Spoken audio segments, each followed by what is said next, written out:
Vamos começar uma série de pregações, uma série de temas. Vou falar sobre, nos próximos tempos, vou falar sobre 7 sinais que tu e eu devemos conhecer. O título pode parecer místico, não é? 7 sinais. Que sinais são esses, afinal? 7 sinais que eu e tu precisamos de conhecer. Mas sabem, quando Deus fala conosco, quando Deus quer chamar a nossa atenção, e é difícil chamar a nossa atenção, por mais difícil que isso possa parecer de acreditar, é difícil Deus conseguir a nossa atenção. Nós, seres humanos, que estamos focados em tantas outras coisas, menos em Deus. Para Deus conseguir a nossa atenção, Ele dá-nos sinais. Quando Ele quer nos ensinar alguma coisa acerca de si mesmo, Ele dá-nos sinais.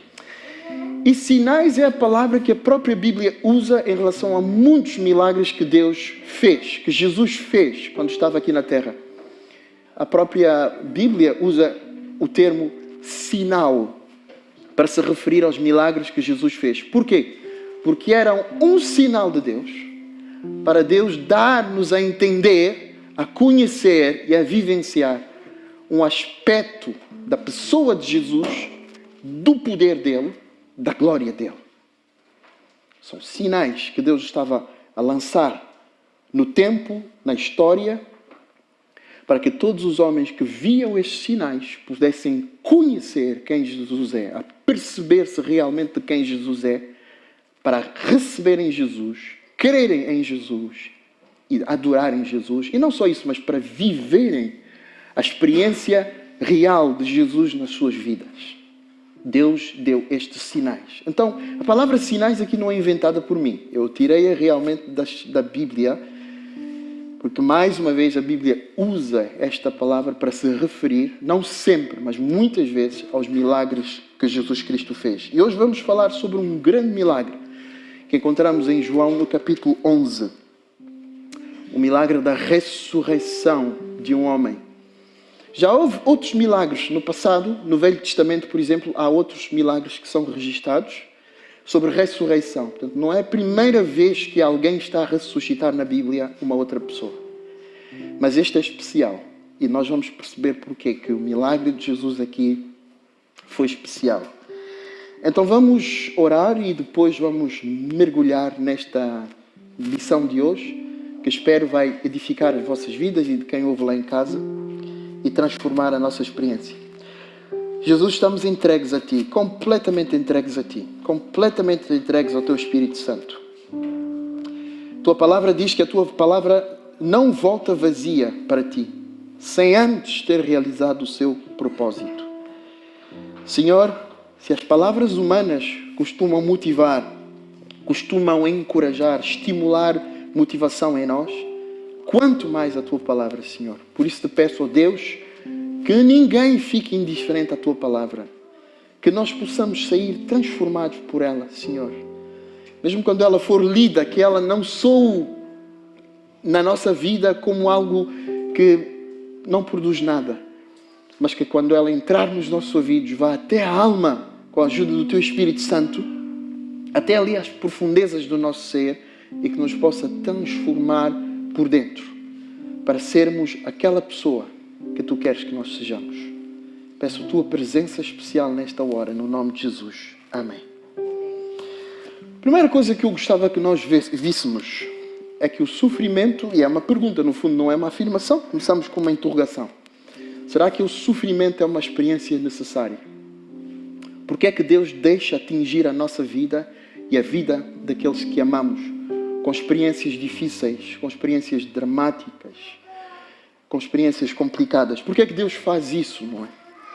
Eu acho que ao pensarmos sobre a primeira parte do texto que nós temos aqui, vamos ver aqui algumas coisas que nos ajudam a pensar sobre este aspecto do sofrimento. Primeiro dizer, algo que nós todos vamos concordar, que ninguém gosta da experiência de sofrimento. Ninguém gosta de sofrer. Todos os seres humanos, todos nós estamos todos os dias a tentar fugir do sofrimento de alguma forma. Né? Pensem nisso. Até as coisas mais habituais que nós fazemos é, num certo sentido, para vivermos bem, termos qualidade de vida e para fugir da dor e do sofrimento. Não é? Estamos a fazer de tudo todos os dias para fugir da dor e do sofrimento. Mas será que o sofrimento tem alguma utilidade na nossa vida? Devemos sempre lembrar o seguinte, que o sofrimento vem de várias formas, ok? Nomeadamente, é bom não esquecer que muita coisa que nós passamos na nossa vida vem porque nós fizemos escolhas erradas, ok? As nossas escolhas têm consequências, tanto para o bem como para o mal, não é? Portanto, é bom ter isto em conta, porque senão podemos cair no erro de pensar que tudo o que nos acontece é Deus que propositadamente o trouxe na nossa vida. Não, há sofrimento que é natural, porque vivemos num mundo imperfeito, vivemos num mundo de sofrimento, e nós, mesmo nós que temos fé em Jesus, não estamos acima de ninguém e também vamos experimentar a dor e o sofrimento. Mas há sofrimentos que vêm à nossa vida que, mesmo sendo parte da realidade que todos nós vamos sofrer de alguma forma, Deus tem um controle especial sobre estas coisas. E Deus tem um objetivo bem claro e bem definido com aquilo que Ele deixa que aconteça na nossa vida em alguns momentos de sofrimento que nós enfrentamos na nossa vida. Alguns momentos de sofrimento podem resultar em aprofundar a nossa experiência com Deus. Alguns momentos de sofrimento podem resultar em alargar a nossa visão, o nosso entendimento, mas não é só visão e entendimento, também a nossa experiência de quem Deus é. Mas é verdade que também algumas experiências de sofrimento podem fazer o contrário. Podem nos fazer fugir da presença de Deus. O sofrimento pode ser uma ferramenta para as duas coisas. Nas mãos do diabo, o sofrimento é uma ferramenta para te afastar de Deus, para te tirar do caminho de Deus, para te desviar dos planos que Deus tem para ti. Os planos que Deus tem para ti são bons, sempre bons. Mas o sofrimento, quando está no controlo de Deus, quando está no controlo do Espírito Santo, pode ser uma ferramenta para aumentar as bênçãos na tua vida, para te fazer conhecer Deus de uma maneira que tu não conheces ainda, para te fazer conhecer dimensões de Deus que tu não conheces ainda. Então, o que é que o texto diz do versículo 1 ao versículo 4? Estava então enfermo um certo Lázaro de Betânia, a aldeia de Maria e da sua irmã Marta. Maria era aquela que tinha ungido o Senhor com unguento. Então, prestem atenção aqui já no início da leitura do texto. Estamos a falar de pessoas aqui que não são pessoas estranhas a Jesus.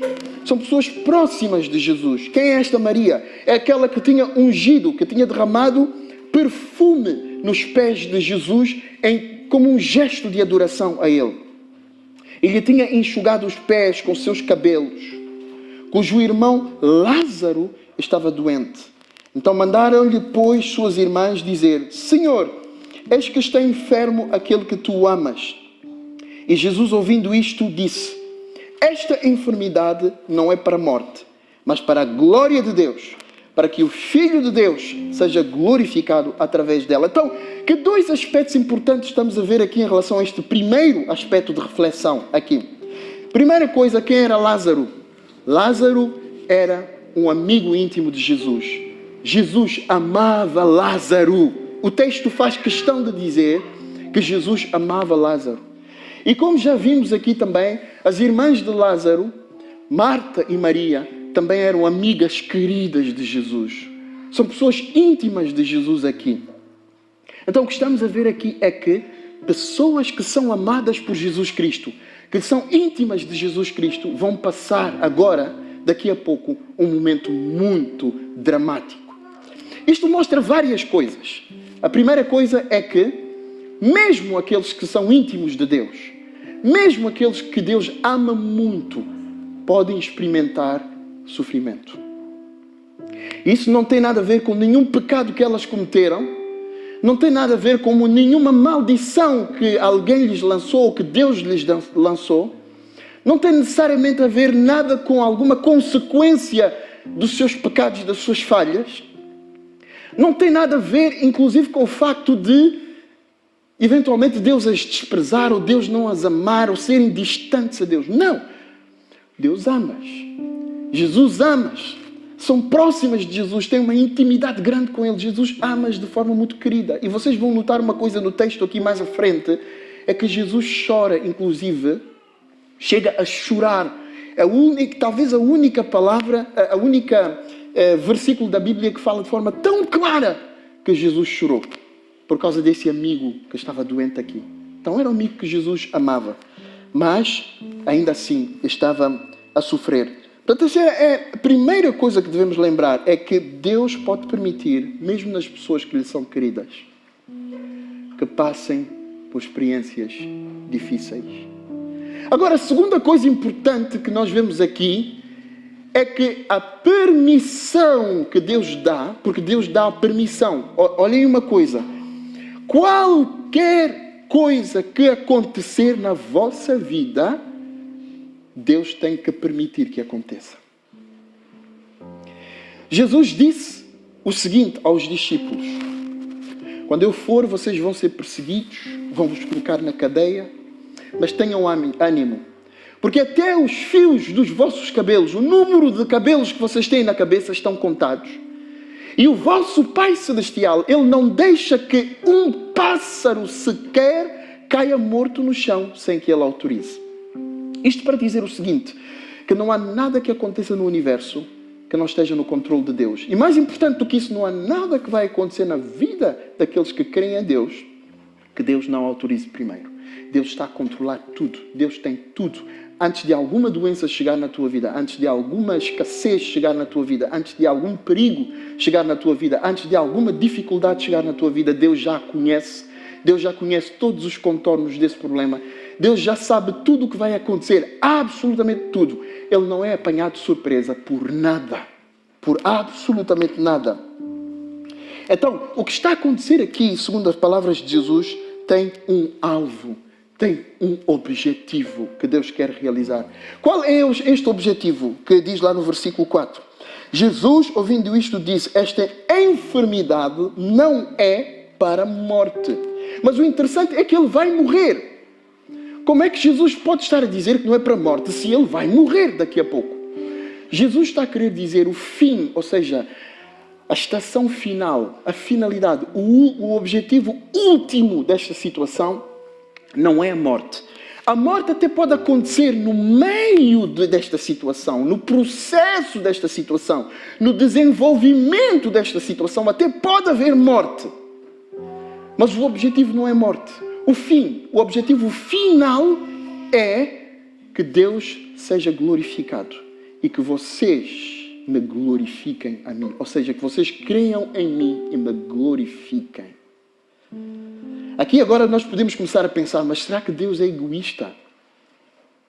Será que este egoísmo, Deus quer tanto a sua glória, a sua própria glória, quer receber louvor das pessoas e permite que elas sofram só para ter a satisfação de receber louvor da parte delas? Será que isto é possível? Mas quero vos dizer o seguinte, é importante ter em mente o seguinte, que quando Deus está a receber glória, há duas coisas que são perfeitamente compatíveis e nós não podemos perder isso nunca de vista. O teu bem glorifica a Deus. Glória não significa simplesmente a ideia de nós expressarmos louvor e exaltação à pessoa. Glória significa também Deus, os propósitos de Deus, aquilo que Ele designou, se concretizar. E neste sentido, Deus ser satisfeito, ficar satisfeito com um propósito que Ele tem, que se concretiza. Então, quando há algum bem que Deus designou para a tua vida se concretiza, isso resulta na glória dEle.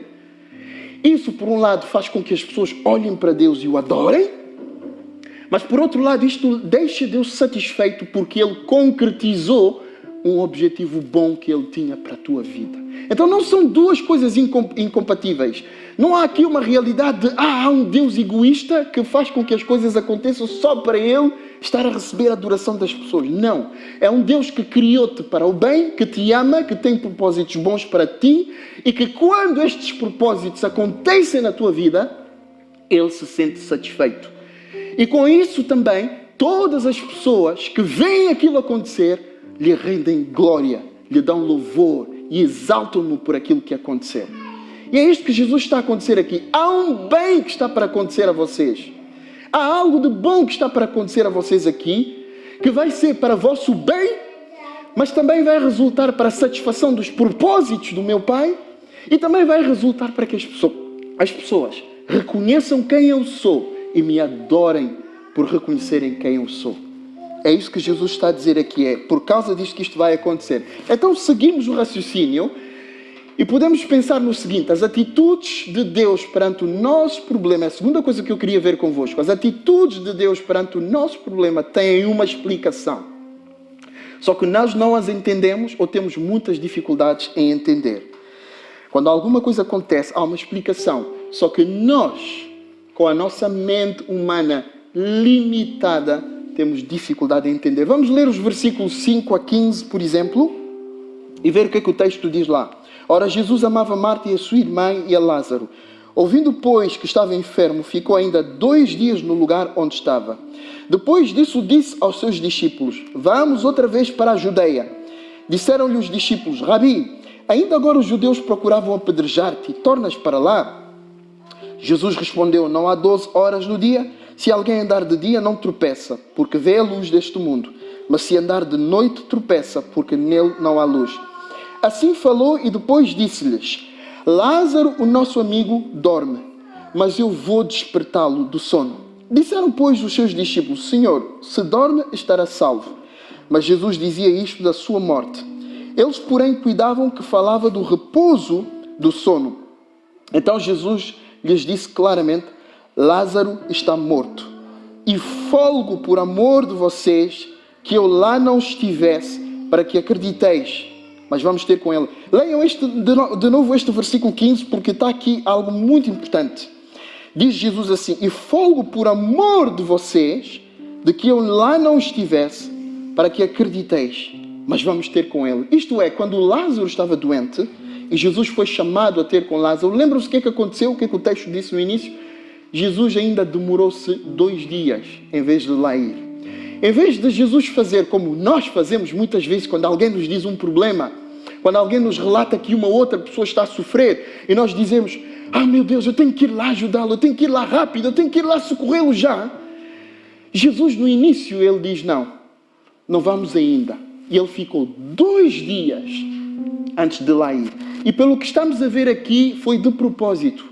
Jesus disse que era bom que Lázaro tivesse morrido por amor dos discípulos, porque ele queria mostrar algo aos discípulos que não seria possível mostrar se Lázaro não morresse. Então era necessário que Lázaro morresse. Estão a ver aqui as coisas que nós temos dificuldade em entender? Se ele tem poder para resolver o problema, se ele tem o poder para evitar que Lázaro morra, se ele tem poder para ir lá logo e resolver o problema. Inclusive, há um outro texto da Bíblia onde trazem um problema a Jesus e Jesus nem tem que se deslocar para lá ir. Jesus fala de longe e essa pessoa fica curada. Mas neste caso, ele espera 2 dias. Porquê? Nós podemos nos perguntar: porquê que ele não vai logo resolver a situação? A mesma pergunta surge quando estamos a passar por alguma dificuldade, estamos a passar por algum problema, estamos a pedir a intervenção de Deus, estamos a pedir a Deus que intervenha e nada acontece. Às vezes nada acontece durante uma semana, às vezes nada acontece durante 2 meses, durante 1 ano, durante 2, e há pessoas à espera da intervenção de Deus durante 10 anos e Deus não intervém. E nós não percebemos porquê. Nós não entendemos porquê. Ficamos confusos, ficamos desanimados com Deus muitas vezes. Começamos a perder a realidade e a crença de que Deus existe, que Deus é real, que Deus nos ama, que Deus quer o bem para nós. Porque Deus não está a intervir na hora que nós queríamos e Deus não está a intervir segundo as nossas expectativas. Mas mais uma vez, esta é a mente humana e é normal que isso aconteça porque nós somos humanos, somos limitados. Sabem, quando eu era novo, eu acho que vocês devem ter passado pela mesma experiência. Há muita coisa que os meus pais faziam que eu não entendia. E algumas decisões que os meus pais tomavam me faziam confusão. E confusão a tal ponto de eu ficar um pouco revoltado com as decisões que eles tomavam. E não só comigo, isso acontecia também com os nossos irmãos. Por exemplo, quando nós viemos para Portugal, não sei se todos já ouviram isso, mas antes de nós virmos para Portugal, no nosso país onde nós estávamos, nós vivíamos muito bem. Há pessoas que imigram porque precisam de melhorar as suas condições económicas. Não foi o nosso caso. Nós tínhamos uma vida muito boa, uma casa muito boa, uma situação económica muito boa. Viemos para Portugal por decisão do meu pai. Eu era muito novo, mas conta-me o meu pai que uma das nossas irmãs ficou revoltada com essa situação e questionou uma vez: por que é que saímos daquela situação que nós estávamos e viemos para aqui? Estávamos melhor lá, porque nos primeiros anos aqui em Portugal passamos por muitas dificuldades. Nos primeiros 2, 3 anos realmente passamos por grandes dificuldades. Então isso não fazia sentido na cabeça da minha irmã e na cabeça de muitos de nós, mas por que é que deixamos uma situação estável para vir para uma situação instável? Uma situação de segurança económica, para vir para uma situação de insegurança económica, uma situação de estabilidade para uma situação de estabilidade. Não faz sentido isto. Não compreendíamos a decisão dos nossos pais. Mas passados esses anos todos, quando eu olho para trás, a distância agora de quê? De quase 30 anos que eu estou cá em Portugal, quando eu olho para trás, olho para a situação do meu país, a situação da cidade onde nós estávamos a morar, a situação que nós teríamos, quando eu equaciono a situação de vida que nós teríamos se estivéssemos a viver lá, eu levanto as mãos para o céu e digo: Senhor, obrigado porque convenceste os meus pais a tomar aquela decisão. Hoje percebo, naquela altura não percebia. Não percebia porquê? Porque a minha inteligência, a minha capacidade de entender a realidade, de perceber aquilo que estava a passar, não me permitia entender a decisão que os meus pais estavam a tomar. E quando Deus está a permitir alguma coisa na nossa vida, nós que nos achamos muito inteligentes, que achamos que temos a nossa vida sob controlo e que controlamos as variáveis da nossa vida, que fazemos muitos planos: hoje quero fazer isto, amanhã vou fazer isto, e depois daqui a umas semanas quero fazer isto. Programamos muito a nossa vida porque achamos que temos controle sobre a nossa vida, mas somos muito limitados em comparação com Deus. A nossa inteligência é infinitamente limitada em comparação com a inteligência de Deus. Aquilo que Deus vê é muito maior àquilo que nós vemos. Mas eu compreendo o porquê de nós não entendermos isso quando os problemas aparecem. Então eles não conseguiam entender o que Jesus estava a fazer. Porquê que Jesus tinha que demorar 2 dias? No versículo 24 diz: disse-lhe Marta, quando Jesus encontra-se com Marta: eu sei que há... Disse-lhe Jesus: teu irmão há de ressuscitar. Aqui é quando Jesus já tem um encontro com as irmãs de Lázaro e elas vêm falar com ele e elas, claro, estão desesperadas e partilham o seu desespero. No versículo 21 diz assim: disse, pois, Marta a Jesus: Senhor, se tu estivesses aqui, o meu irmão não teria morrido.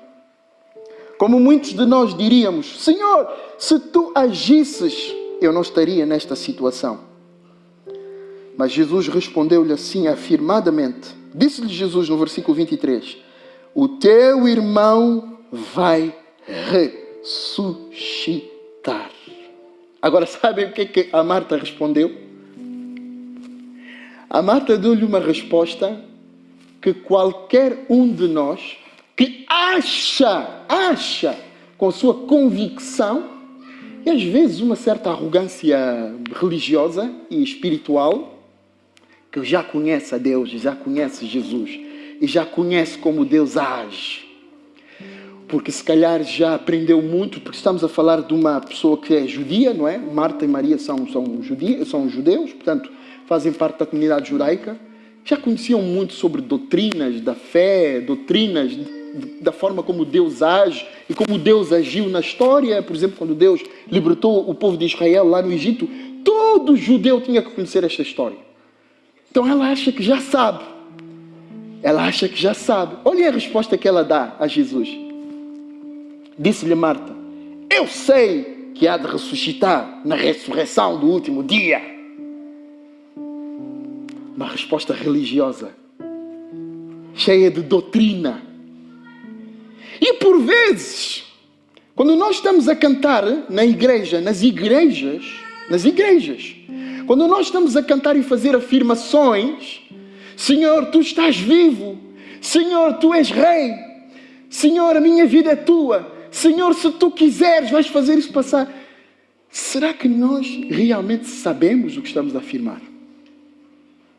Será que nós realmente cremos o que estamos a afirmar?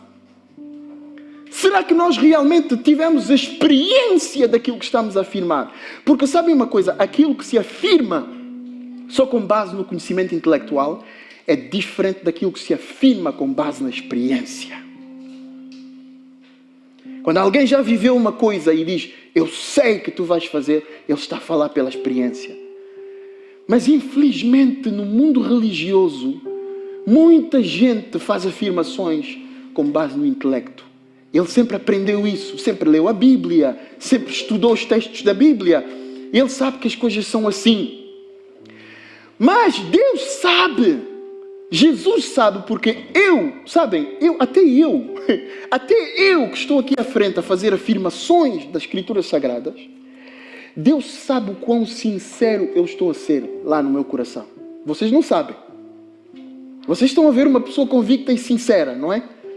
Vocês não sabem o que está no meu coração. Vocês não sabem se eu tenho intimidade suficiente com este Deus para que quando eu afirmo uma coisa, eu esteja realmente a crer aquilo que eu estou a afirmar. Vocês não sabem se quando eu faço uma afirmação de fé, é uma afirmação de fé mesmo ou é só uma afirmação de alguém que é religioso. Vocês não podem alcançar isso, mas Deus sabe. E Jesus sabia que a fé dos seus discípulos, que a fé de todos aqueles que viram milagres que Ele fez, ainda não era uma fé baseada num conhecimento genuíno de quem Deus é realmente. Eles precisavam de aprender mais. Eles precisavam de saber mais. Eles precisavam de entender mais. Quando eu vejo esta história, eu lembro-me, e faz sentido as palavras do apóstolo Paulo em Efésios, no capítulo 1, versículo 18 por aí. Quando Paulo diz, eu rogo, eu oro, eu peço a Deus que Ele abra os olhos do vosso entendimento, para que vocês possam perceber qual é a dimensão da esperança que vocês têm em Cristo Jesus. Para que vocês possam perceber quem é este Jesus que Ele ressuscitou dos mortos. Para que vocês possam entender qual a sobre-excelente e grandeza do poder que Jesus Cristo tem e que este poder está disponível para a vossa vida. Ele diz, eu oro para que Deus abra o vosso entendimento. Porquê? Se o Espírito Santo não te revelar, o teu conhecimento será baseado na religião, na experiência de religiosidade somente. E quando as músicas aparecerem, vais cantá-las. Senhor, Tu és grande, Tu és Deus. Mas sem um conhecimento sincero, um conhecimento profundo que vem da experiência de conhecer este Deus. Então Marta foi assim. Eu sei que há de ressuscitar na ressurreição do último dia. Isto é, quando o mundo acabar ou quando depois da nossa morte, Ele vai ressuscitar um dia. Disse-lhe Jesus, eu sou a ressurreição e a vida. Quem crê em mim, ainda que esteja morto, viverá. Jesus está longe deste linguajar religioso que a Marta está aqui a dar. Isso não interessa para Jesus. Eu sei que Ele um dia vai ressuscitar. Jesus está a dizer, olha, eu sou a ressurreição e a vida. Por quê? Porque Ele está prestes a fazer algo que é um sinal que aponta para a realidade de quem Ele realmente é. Então Ele já está a antecipar esse momento. Ele está a dizer, olha, minha filha, o que importa aqui saber e perceber é que eu sou. Não se trata de uma dimensão religiosa de conhecer dogmas e coisas que foram ditas no passado. Eu sou. E o eu sou está aqui. A ressurreição e a vida sou eu. Está na minha pessoa. Está na minha mão determinar quem vive e quem morre. Está na minha mão ressuscitar e dar vida a quem está morto. Jesus está a tentar apontar para a sua pessoa, para que ela perceba que é dele que se trata, que é de conhecê-lo, de ter a verdadeira dimensão de quem ele é. E ele diz no versículo 26, e todo aquele que vive e crê em mim, nunca morrerá. Agora querem saber o que é interessante? Esta pessoa, Marta, que está a dizer, Senhor, um dia vais ressuscitar no último dia. Eu sei, está cheio de convicção. Vejam agora a atitude dela no versículo 39 e 40. Vejam lá o que ela diz. Quando Jesus chega a hora, como dizem os brasileiros, a hora H. Chega a hora certa, a hora decisiva. Sabem uma coisa, meus caros, que eu vos vou dizer? É na hora decisiva, que os franceses chamam le jour J. Le jour J. A hora certa. É nessa hora que se vê a dimensão da fé que tu tens em Jesus. Qual é a hora certa? É quando Deus permitir que apareça um desafio grande na tua vida. É uma oportunidade para a tua fé provar que é falsa ou para provar que é verdadeira e que está assente no Senhor e não em dogmas e doutrinas, mas está assente no Senhor, num relacionamento vivo com o Senhor. A hora H vai chegar. Ele vai encontrar Lázaro, o morto. Agora, chegou a hora certa. Ele não foi lá, ficou 2 dias à espera para que ele morresse de propósito, porque ele tinha um propósito com isso. Ele tinha um alvo, mas a morte dele não era o fim. Não era o fim. Ouçam o que vai acontecer neste diálogo, então. Disse-lhe Jesus, quando chegou ao túmulo, tirem a pedra. Agora ouçam a Marta, que falou, eu sei que vais ressuscitá-lo no último dia. Marta, irmã do defunto, disse-lhe, Senhor, já cheira mal, porque é já de 4 dias. Senhor, o que é que tu queres fazer? Isso não faz sentido.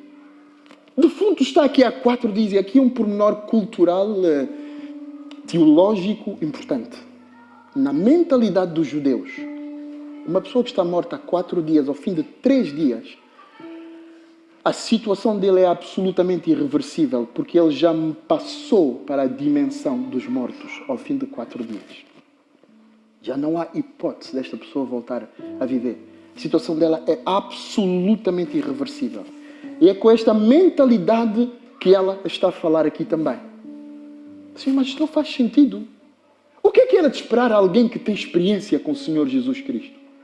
É dizer, tirem esta pedra, o Senhor vai lá e ele nem vai precisar de fazer nada. Se for preciso, até com o pensamento dele, Lázaro vai acordar. É esta fé que esperávamos de uma pessoa que tem experiência com Jesus. Lembram-se daquele episódio em que Jesus exaltou a fé de um romano que nem era judeu, não tinha todo esse sistema de dogmas e de crenças, mas era um romano. Lembram-se do episódio em que Jesus exaltou a sua fé? O que é que aconteceu àquele romano? Ele veio falar com Jesus, Senhor, o meu servo lá em casa está doente. Jesus queria lá ir. O que é que ele disse, esse romano? Senhor, não. Tu nem precisas de pôr lá os teus pés, porque eu sou uma autoridade no exército e eu sei o que é obedecer a ordens. Eu sei, Jesus, que tu podes dar uma ordem daqui e o meu servo lá em casa vai ficar curado. Jesus olhou para os judeus e disse, nem entre os judeus vi alguma vez uma fé assim. Jesus nem foi lá. O homem ficou curado à distância. Estão a ver? Libertem-se deste sistema religioso. Procurem uma experiência genuína com Jesus. Conhecer Jesus, a pessoa. É por essa razão que eu escolhi este tema. Porque eu quero que nós conheçamos mais a Jesus Cristo. Jesus é o centro da nossa fé. Jesus é o centro da nossa vida, da nossa salvação, da nossa existência. Se nós tirarmos Jesus do meio, já não sobra nada, absolutamente nada. Era esta fé que eu esperava ver aqui de Marta, mas ela diz, não, Senhor, já cheira mal, não vale a pena. Agora continuemos a dizer, continuemos a ver o texto. Sabem, e com isto vamos terminar com este último pensamento. Quanto maior for o problema, maior será o poder manifestado. O que revelará a dimensão de Deus, do poder de Deus, que tu não conhecias até então. Deus tem uma, vou chamar de mania falando humanamente. Claro que não é uma mania, mas quando nós lemos as histórias da Bíblia, Deus tem uma tendência de deixar que os problemas atinjam o clímax. antes de intervir. Sabem porquê? Porque nós somos tão céticos que mesmo quando Ele faz milagres, nós não acreditamos. O ceticismo humano vai até este ponto. Que mesmo quando Deus faz milagres, nós não acreditamos. Ele fez milagres no Velho Testamento, tirou o povo de Israel do Egito. Quando chegaram ao deserto, apareceram outros problemas, eles começaram a reclamar, como se Deus não tivesse feito nada. O nosso ceticismo leva a isso. Às vezes Deus deixa que nós nos dispamos de todas as soluções possíveis, para percebermos que foi Ele realmente, com a sua glória, com o seu poder, com a sua força, quem fez aquilo. E qual é o problema aqui? O problema aqui é a morte. A morte é ainda o maior problema que a humanidade não consegue resolver. Nenhum filósofo, vão lá Sócrates, Platão, Aristóteles, todos esses filósofos da era clássica grega, nenhum deles tinha solução para a morte. Vão aos homens mais poderosos do mundo, que já houve. Ninguém tem uma solução para a morte.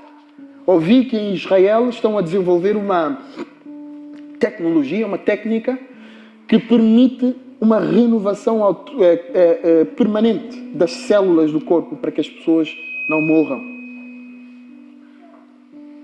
Eu sei que eles vão falhar. Eles podem prolongar a vida eventualmente. Podem prolongar eventualmente há alguns anos, mas sabem, como quem tem a vida nas suas mãos é Deus, Deus pode dizer acerca de qualquer pessoa: o teu tempo chegou. Vocês podem inventar a tecnologia que quiserem. Se Deus disser: o teu tempo chegou, acabou. Não há mais um segundo sequer. Porque Ele tem a vida nas suas mãos. Então Jesus chega diante do túmulo, está lá uma pedra gigantesca e Ele diz: tirem esta pedra. Tirem esta pedra. Disse-lhe Jesus: eu não te disse que se cresces verias a glória de Deus? Tiraram, pois, a pedra. E Jesus, levantando os olhos para o céu, disse: Pai, graças te dou por me haveres ouvido. Eu bem sei que sempre me ouves, mas eu disse isto por causa da multidão que está em redor, para que creiam. Vejam aqui que Jesus está sempre a repetir que é para que creiam, é para que creiam, é para que creiam. Isto mostra que toda esta situação é para aumentar a fé daqueles que estão à sua volta. Para que creiam. Então, tendo dito isto, clamou com grande voz. Jesus não fez encantamentos. Jesus não fez rituais para ressuscitar Lázaro, como, por exemplo, os índios da América do Sul, da América do Norte, fariam. Jesus não faz nenhum encantamento. Jesus não faz nenhum ritual. Jesus não faz nenhuma cerimónia. Jesus não recorre a nenhum elemento da natureza. E, aliás, digo-vos uma coisa, sobretudo nos tempos que estamos a viver. Tenham cuidado quando alguém, no contexto religioso, para fazer acontecer alguma coisa, tem que recorrer a elementos. Tem que recorrer ao azeite, tem que recorrer ao sal, tem que recorrer ao pó, tem que recorrer ao líquido de não sei o quê. Tenham cuidado com isto, porque isto não faz parte do padrão que Jesus Cristo nos ensinou. Jesus não procedia assim, nem nos ensinou a proceder assim. Jesus não faz nada disso para mostrar que Ele tem autoridade sobre a vida e sobre a morte. O que é que diz o texto? Jesus disse simplesmente, com alta voz: Lázaro, sai para fora. Lázaro, sai para fora. Estão a ver esta frase? Gravem esta frase na vossa vida. Lázaro, sai para fora. Tudo aquilo que o Senhor, que criou o universo, diz, acontece. Como é que Deus criou o universo? Lá em Gênesis, pelo poder da sua palavra. A Bíblia diz que Ele ordenou: haja luz, e luz apareceu. Haja luz, haja firmamento. Firmamento apareceu. Façamos o homem, a nossa imagem, a nossa semelhança. O homem apareceu. Isto só é possível ao ser que criou todo o universo. Porque os elementos da criação lhe obedecem. E como Ele é Senhor da vida, a vida lhe obedece. E como Ele é Senhor de tudo, até a morte lhe obedece. Ele não precisa de fazer esforço, porque Ele é Senhor. O que é que acontece com o Senhor? Quando Ele manda, obedece. O que é que acontece com um general quando diz a um soldado, sai daqui, vai para ali? Ele vai. O que é que acontece a um chefe de Estado-Maior, a um general, quando ele diz, general, faz isso? Ele faz. O que é que acontece se o Presidente da República, aqui em Portugal, que tem mais autoridade do que o Primeiro-Ministro, não sei se toda a gente sabe isso, se ele determina uma coisa, acontece por quê? Porque ele tem autoridade. Jesus, tendo autoridade, não precisa de ajuda de ninguém, não precisa de apoio de ninguém, não precisa de recorrer a nada. Somente a sua palavra. Lázaro, sai cá para fora. E as pessoas viram um morto a aparecer com ligaduras ainda no seu corpo. Mal cheiroso. A aparecer e a andar. Houve um grande drama naquele dia. Mas o texto acaba dizendo que muita gente creu em Jesus por causa disso. Estão a ver o bem maior? Mas vocês vão dizer, mas isso é um bem tão necessário assim? Que a pessoa creia em Jesus? Sim. Sim. É um bem mais necessário do que alcançar todos os bens deste mundo. Pelo menos na definição do que é bem para Deus. Jesus, Ele próprio disse que vale ao homem ganhar o mundo inteiro e perder a sua alma? De que vale? Conhecer Jesus significa, crer em Jesus significa ter um relacionamento com a pessoa que criou tudo.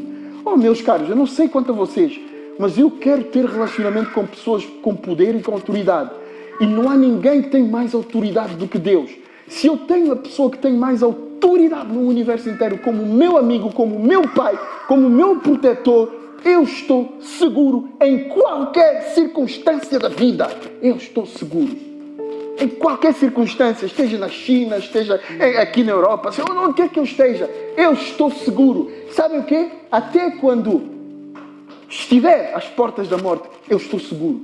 Porque Ele disse, todo aquele que crer em mim, ainda que esteja morto, viverá. Então Jesus é a coisa mais preciosa que tu, podemos dizer assim, que tu e eu podemos ter.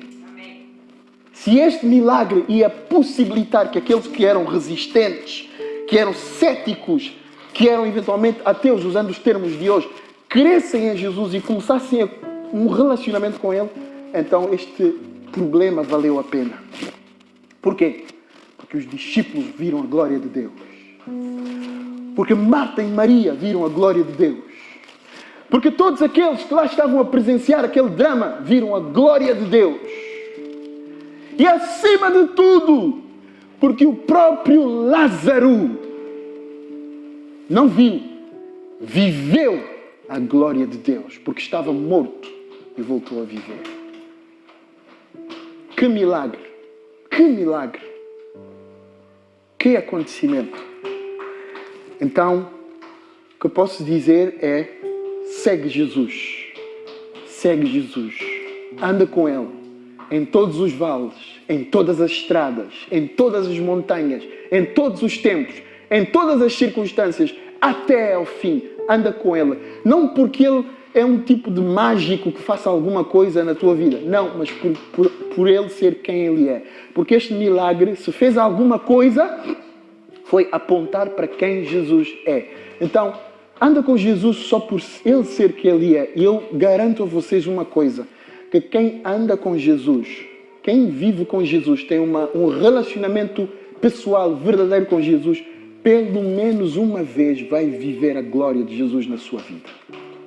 Pelo menos uma vez vai viver a glória de Jesus. Eu sei que se eu vos desse o microfone, muitos de vocês iam testemunhar momentos em que viveram a glória de Jesus nas vossas vidas. Pelo menos uma vez.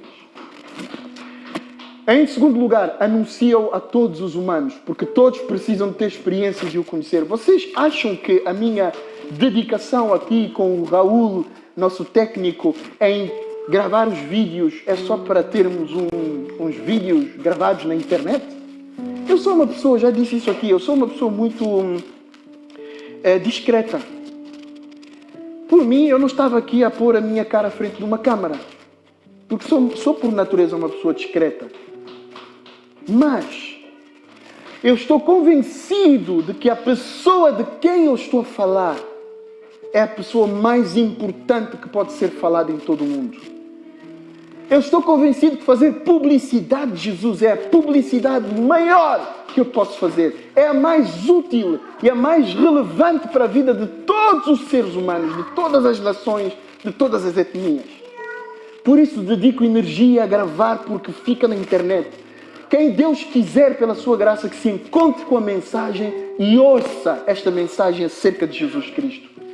E se alguém for tocado, se alguém começar um relacionamento com Jesus, para mim é o maior ganho que pode haver. É o maior ganho que pode haver. Por isso vale a pena fazer publicidade, usar todos os meios, falar com os amigos, falar com os inimigos, falar com os familiares, falar com toda a gente. Toda a gente, todos os dias, tentem dar testemunho de quem Jesus é, porque Ele merece ser ouvido e conhecido. E finalmente, a próxima vez que te aparecer um problema grande, tens uma ótima oportunidade de exercer a tua fé nele e alargar o teu conhecimento de quem Ele é. Quais são os problemas que vocês estão a passar neste exato momento? Qual é a dimensão deles? Estás a passar por algum problema grande na tua vida nesta altura? Há alguma coisa que te incomoda muito nesta altura? Nada afirma, a não ser que o Senhor tenha enviado um anjo de noite ou de dia que já te disse isso. Mas caso contrário, nada afirma que Jesus não pode fazer algo por ti. Então é legítimo crer, é legítimo confiar. E é legítimo levar isto diante de Deus, haja o que houver. Sabem, eu orei durante 4 anos por algo que me fazia muita falta na vida. Se Deus um dia permitir, eu vou dizer o que é. Hoje não vou dizer ainda especificamente o que é. 4 anos eu orei. E eu vi... A minha fé foi ameaçada de todas as partes. De pessoas que ridicularizavam o meu pensamento, a minha ideia, o meu desejo. De pessoas que me desanimavam. Das circunstâncias que me desanimavam. Eu tinha fé. Eu tinha fé de que Deus vai agir. Deus vai agir. Porque Jesus está vivo. Deus vai agir. E Deus é fiel. Deus agiu. Deus agiu. E quando Deus agiu, eu só fiquei a ver. Eu já não precisei de fazer muita coisa. Quase nada. Deus estava a mover tudo. E tudo a acontecer. E eu, uau. Por quê? Porque Jesus é quem é. E Jesus está vivo hoje. Jesus está vivo hoje. Então, vamos confiar nele. Vamos entregar-nos a ele. Quero orar. Daqui a pouco vamos ouvir um breve testemunho. E depois disso, ainda estou disponível para orar. Ok? Vamos encerrar esta parte, porque as pessoas que nos estão a acompanhar de casa têm muitas distrações, então não queremos exagerar no tempo que as tomamos. Mas vamos encerrar agora a transmissão. Nós vamos continuar aqui a ouvir um breve testemunho.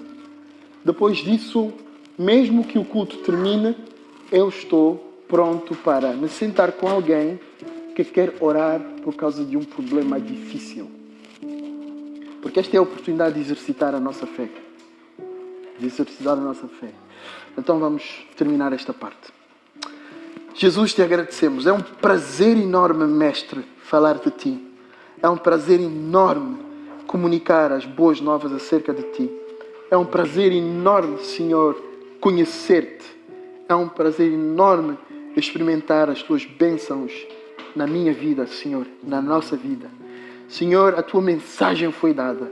A Tua palavra não sai por acaso e nem volta vazia segundo a Tua palavra, segundo a Bíblia, Senhor.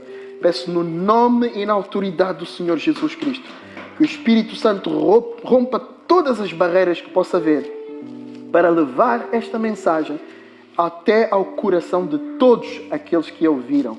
Peço ao Senhor Deus que quando elas estiverem disponíveis na internet, aqueles que tu sabes que estão desesperados, aqueles que estão desamparados e que estão, Senhor, à procura de uma esperança, que estão à procura de um Salvador, que estão à procura de em quem possam confiar, Senhor, que encontrem soberanamente esta mensagem, que ouçam esta mensagem até ao fim, que creiam nesta mensagem e que comecem uma caminhada com o Senhor Jesus Cristo.